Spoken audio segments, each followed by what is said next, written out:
예, 이준석 개혁신당 대표의 얼굴이 보입니다. 얼마 전에 특검의 압수수색을 그것도 한 번이 아니라 두 번이나 받았죠. 자택도 사무실도요. 이거 알려서 민주당 일부 의원들 이준석 대표에 대한 체포 동의안이 넘어온다면 원칙적으로 처리하겠다라는 입장을 보이고 있습니다. 화면으로 먼저 보시겠습니다. 만약에 체포영장이나 체포구속영장이 청구가 되면 체포동의안 올라올 거잖아요. 네. 그럼 민주당은 어떻게 하실 생각이세요? 뭐 예단에서 말씀드리긴 어렵지만 어쨌든 법원에서 이제 그 영장 그 실질 심사를 위해서 체포영장 동의를 구하는 어떤 절차까지 진행됐다라고 하면은 상당 부분은 혐의 소명이 이제 되는 거 아니냐 그런 상황이라면 저는 실질 심사 받는 게 원칙이 맞다고 생각합니다. 이준석 대표가 개혁신당 대표 되자마자 특검의 압수수색을 받았습니다. 민주당은 만약에 필요하다면 체포동의안 하겠다. 죄를 지었으면 벌을 받아야지요. 네. 그게 어떤 사람이 됐든 안 그렇습니까? 네. 이재명 대통령은 야당 대표 때 400번 가까이 압수수색 받았습니다. 성윤 사장님? 네. 지금 뭐 이재명 대통령도 400번의 압수수색을 받았다. 자, 정청래 의원 지금 당대표 후보로 나온 즉시 처리, 바로 처리해줘야 이재명 대표의 억울한 체포동의안도 가결시키지 않았더냐. 뿌린 대로 거두는 것이다. 자, 이거는 진짜로 이렇게 생각하고 있는 모양이죠? 그러겠죠. 뭐 사실상 그 특검 법안을 발의했던 민주당 입장에서는 특검의 수사에 협조해 주는 것들이 당연한 거 아니겠습니까?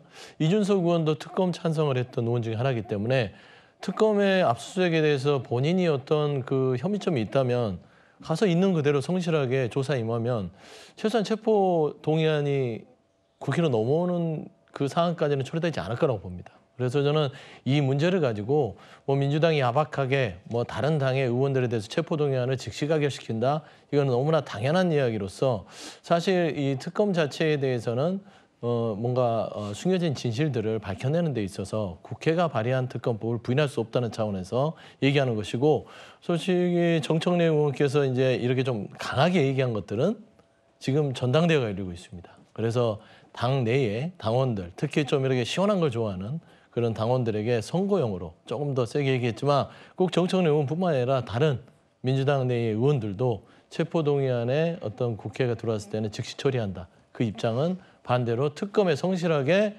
수사에 이렇게 협조해라. 그런 말을 조금 풀어서 얘기한 것으로 보십니다. 신중하게 해야 된다는 신중론을 펴는 의원들도 민주당 내에 있더군요.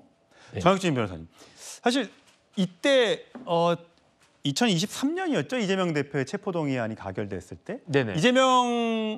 이준석 대표도 그때 찬성표를 던졌는지는 기억이 안 납니다만. 그때는 국회의원 아니었고.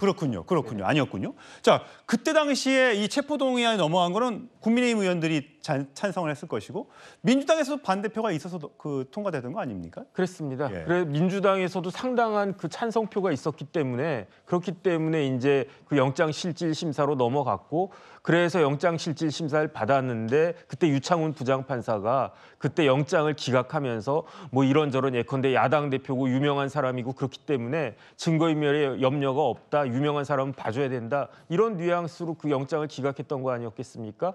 그런데 지금 뭐 굳이 저런 이야기 할 필요가 있나 그런 생각이 드는 게 그때는 야당이 다수당이었기 때문에 그 불체포 특권이 가동될 수 있었던 거고요. 지금은 여당이 압도적인 다수당 아니었겠습니까? 그러니까 현실적으로 야당 의원들한테는 불체포 특권이라고 하는 것이 형식적으로 뭐 헌법이나 형사소송법에 규정되어 있는 그런 그 뭐 권리일 뿐이지 전혀 발동될 수 없는 그런 권리인데 뭐 만약에 진짜로 이준석 대표에 대해서 영장이 청구가 되면 그냥 통과시키면 되는데 저런 이야기를 굳이 할 필요가 있나? 개인적으로 좀 의문이 듭니다. 그러니까 이준석 의원 같은 경우는 현재 제명 결의안도 올라와 있는 상태고 그 대선 과정에서 TV 토론 과정에서 이재명 대통령에 대한 어떤 막말을 했던 혐의 등등으로 인해서 굉장히 곤욕을 겪었는데 아마 그런 것까지 같이 괘씸죄에 걸려서 이렇게 체포동의안이 넘어오면 처리하겠다 이렇게 억울하게 당하고 있다 이렇게 본인은 생각할지도 모르겠어요. 그래서 지금 압수수색을 당했는데 최진봉 교수님 압수수색을 당했는데 다음 그래픽이요.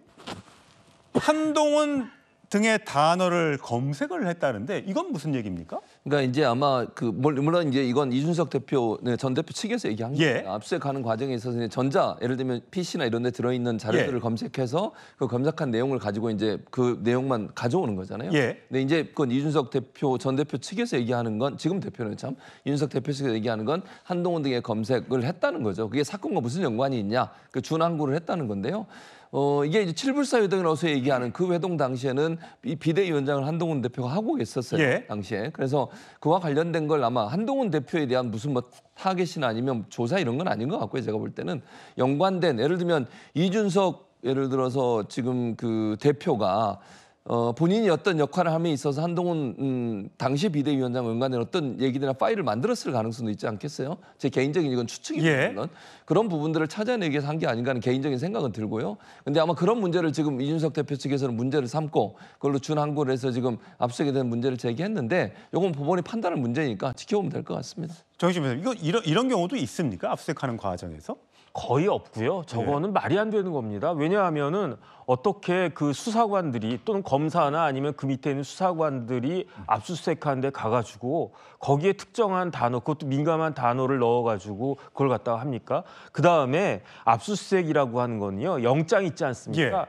영장에 기재된 것만 해야지 그렇지 않고 그 외에 행동을 하면 영장 자체가 무효가 되는 경우도 있어요. 지난번에 그 김웅 의원 관련해서도 그런 일 있지 않았습니까? 그다음에 지금 최진봉 교수님은 한동훈 당시 비대위원장 이야기하는데 지금 문제가 되고 있는 건 그때 7불사 그때가 문제가 되는 게 아니라 2022년 5월에 그렇죠. 그때가 문제가 되는 거고 그때는 이준석 대표가 그 국민의힘 당 대표였습니다. 그러니까 기본적으로 의심이 되는 게 업무 방해인데 이준석 대표가 대표 업무를 하는데 무슨 업무가 방해됐다라고 하느냐 그런 지금 반박이 있는 가운데 어떻게 다른 데도 아니고 특검의 수사관들이 저렇게 의심받을 행동을 하는지 전 굉장히 의문이다 이런 생각 듭니다. 예, 특검의 수사는 굉장히 철저하게 준비해서 조사 원칙대로만 가지 않으면 이것이 정치적인 오해를 살 수 있기 때문에 조심 또 조심해야 되는 그런 사안인 것 같습니다.